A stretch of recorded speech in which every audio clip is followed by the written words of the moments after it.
So here we see a budget that is clearly people-centered. I've termed it the people's budget, will help the poor man and the not-so-poor man.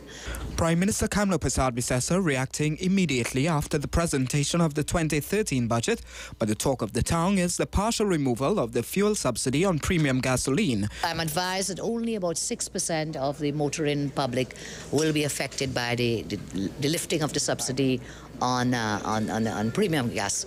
But let us be very clear. That is on the high-end vehicles. That will be your Audis and your BMWs. And so it's a very small percentage of people who will be affected. And they will be the ones who could very well afford to pay the extra, increased price. So it will not impact upon the ordinary citizen, the middle-class citizen.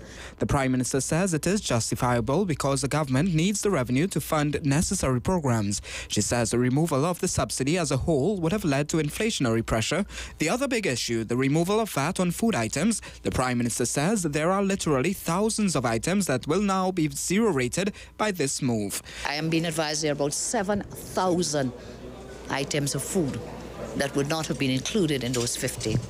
Every single item of unprocessed food, processed food, for example, with the exception of corned beef, sardines, mackerel, and maybe tuna, they are now covered. So you will get all canned foods, with the exception of those. All foods that are in a jar or in a bottle, because once it's a processed food, as I say, they were not zero-rated, with minor exceptions. Included in that, she says, are cereals and fruit juices. At the moment, under the law, only grapefruit and orange juice are zero-rated.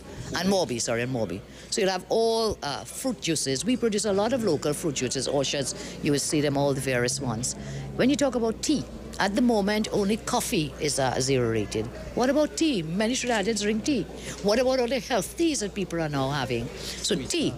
Ovaltine is not zero-rated. Milo is not zero-rated. And on CLICO, she says the CLICO Investment Fund is a good move and will end the crisis. The Prime Minister says so far 80% of CLICO policyholders have accepted the bonds.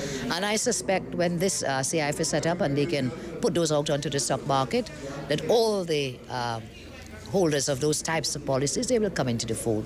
And that will definitely bring closure. So I see in 2013 closure to this entire CLICO fiasco, the bailout,